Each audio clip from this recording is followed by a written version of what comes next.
Hello everyone, welcome back. Today we'll be dealing with chapter 7, that is education and the British rule. For a very long period of time we've been dealing about the British, right? The British coming to India and then slowly dominating the Indian scenario. And today we'll be learning about again the British bringing about a great change in the education sector in India. Okay, so when the British first came to India, they felt that the Indians were uncivilized and they questioned to themselves what should be done in order to civilize the Indian people. Okay, that was the question in the minds of the British people. So they found out the solution. The best way of civilizing the Indian would be through education. If education was imparted to each and every Indians, then they would be civilized and then they would also be able to follow the British people. So they came up with a solution that if they educate the Indians, then they would be civilized. Okay, so before the British came to India, okay, there were two important centers of education, that was the Pathshalas and the Madrasas. Okay, the Pathshalas was a form of education where the guru or the teacher would call the students in an open air or in an open ground where there was seat, and the guru would impart them education, giving them education based on life, okay, and also on different subjects, so that the students would be able to learn. Okay, so most of the students came to these pathshalas and madrasas because once they joined or once they go to these centers, there is high chances for them to get jobs such as the zamindars, money lenders, revenue or tax collectors. Okay, so most of the Indian students went to these kind of centers to get education, as well as the madrasas. Okay, the madrasas also was a similar kind of center for education where the guru would call the students at his place to give them education. And most of the education, okay, the education was on the basis of oral, okay, where the teacher would explain to them. No books were used to give education during this period of time. Okay, so this is just an example. In the picture you can see this is just an example, and the subject taught in these centers were Sanskrit, mathematics and Persian. Okay, like I'll come again. Subjects which were taught in the madrasas and in the pathshalas were Sanskrit, mathematics and Persian. Okay, subjects such as science and geography were not touched at all. Okay, and we have two groups of people in the education scenario. Okay, that is the Orientalists and the Anglis. Okay, the Orientalists believe that through native language education should be imparted to the Indians. For example, in Bengal, Bengali should be imparted to give education to the people of Bengal. Okay, that's just an example. So the Orientalists, they wanted the native language to be taught in the purpose of education. Okay, Sir William Jones also was from this group of people, and he played a very important role in the Indian history. Okay, so Sir William Jones, he arrived in Calcutta, presently known as Kolkata, in 1783. Okay, so once he arrived, okay, he showed or developed a keen interest in Sanskrit. Okay, so once he developed this keen interest in Sanskrit, he also began to study. Okay, he began to study the ancient Indian texts. Okay, the text which was written during the ancient times, he began to study that. Okay, and he began to translate this ancient text. Okay, why did he translate this ancient text? Okay, he gave 2 points. He translated this ancient text in order to help the British know more about the Indian culture.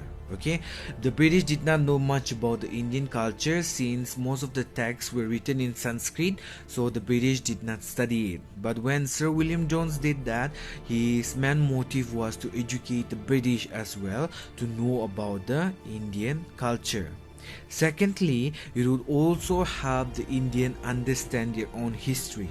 Okay, with due course of time, what happened? With due course of time, the kings and queens were replaced by the British people, right? So slowly by slowly, the Indians also lost touch with the Indian history, okay, or the culture that was there.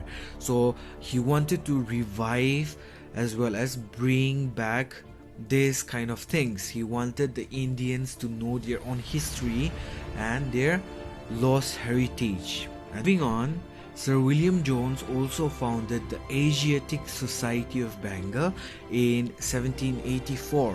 Okay, so this society was mainly formed, okay, so that he would emphasize the government to set up more institutions in India where ancient Indian texts could be taught. Okay, so the Orientalists, they focus on the native vernacular language way of teaching, right? So they focus mostly on the ancient Indian texts. Okay, they wanted ancient Indian texts to be taught to the Indians. Okay, so moving on, we have Warren Hastings, who was the Governor General during that time. Okay, he also supported the Orientalists. Okay, he was of the idea that native language should also be imparted in educating the Indians. Next, we have a person named Jonathan Duncan. He was also a British official and he was also an Orientalist. Okay, and in 1792 he set up the Benares Sanskrit College. Okay, he set up this college in order to encourage the study of ancient Sanskrit texts.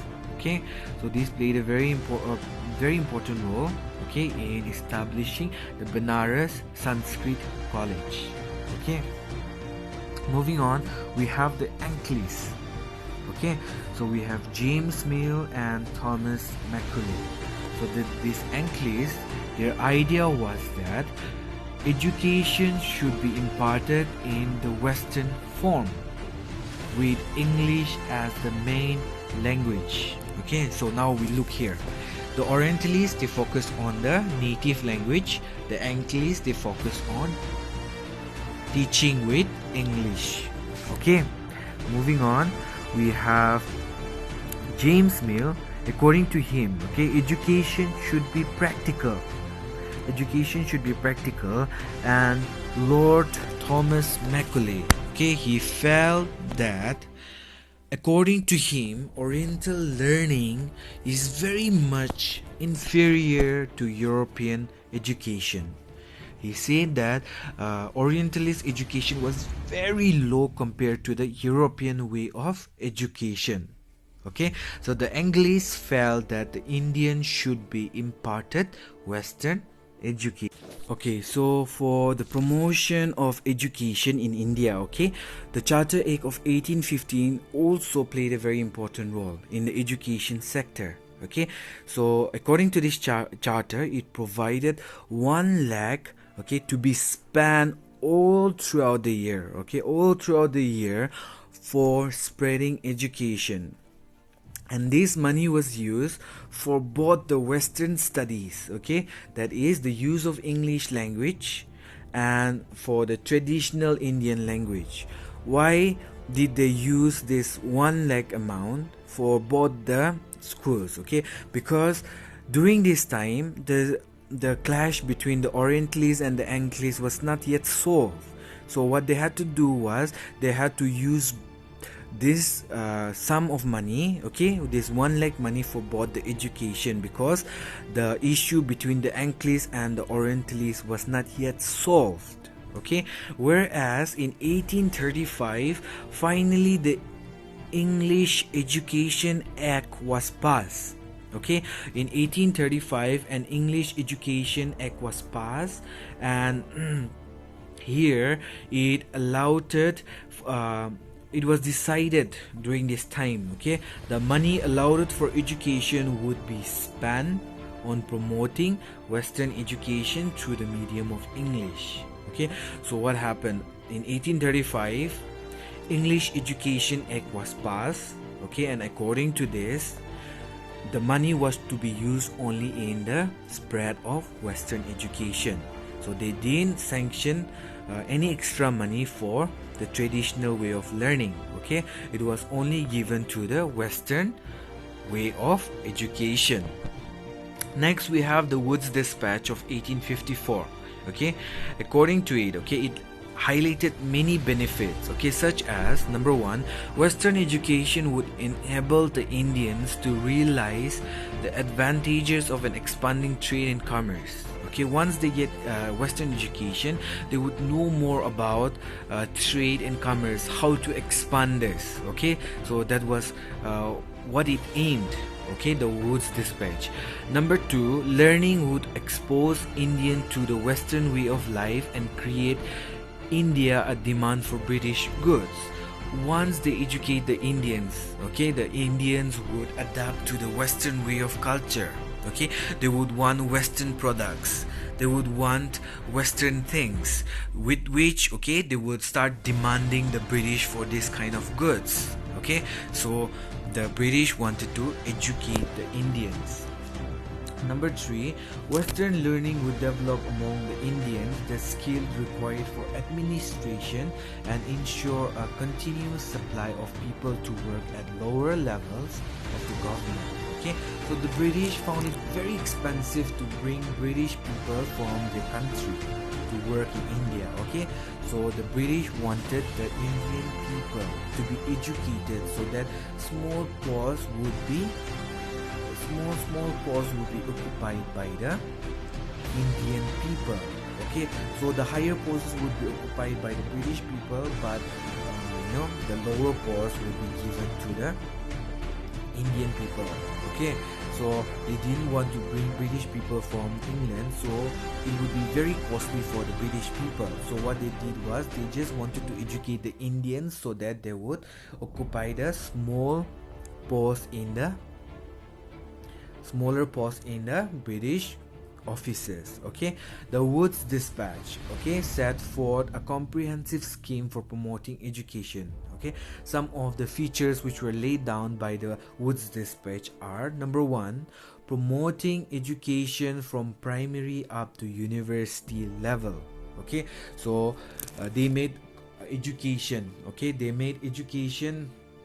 very important from primary level to university level. Okay, they started setting up schools, colleges and universities as well. Okay, by 1857 universities were set up in Kolkata, Bombay and Mumbai. Okay, the three important British colonies in India. Okay, so they set up universities, colleges and schools in the three main centers, that is Kolkata, Bombay and Madras, by 1857. Okay, number two, at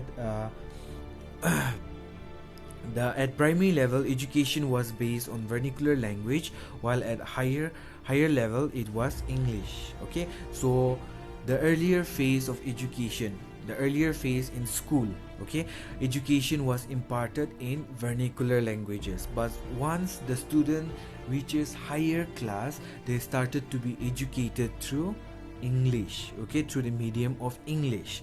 Number three, the education department were to set up in all provinces. Okay, there were education department was set up in all the districts of India. Okay, that is called as province. Okay, teacher recruitment and training institutions were set up all over the country. Teachers Institute, okay, where trainings were imparted, where recruitments were imparted. Okay, these training institutes were being set up all over India so that teachers would be educated. Okay, and then teachers would be trained in a very systematic manner. Okay, so that they would be able to teach the students. Okay, so today we learned about education, how education came. Before the British, we had the Pachalas and Madrasas. Okay, so when the British came, they had two ideas. The Orientalists believed that they should teach with their own native language, which would be more easier, where the British would also learn and the Indian would also rediscover their ancient past.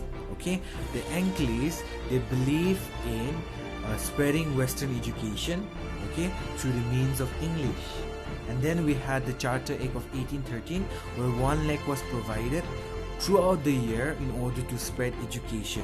First, it was sanctioned to both Western as well as the vernacular languages, okay, but later on it was only for the spreading Western education. Okay, and next we had the Woods Dispatch, okay, which is also known as the Magna Carta, okay, which is also known as the Magna Carta and plays a very important role in the Indian education. Okay, this was one of the scheme which was provided by the British officials, okay, in order to provide benefit for the Indians. Okay, thank you. We will continue with the next topics in your next class. Okay, so stay home and stay safe, take care and do your work on time.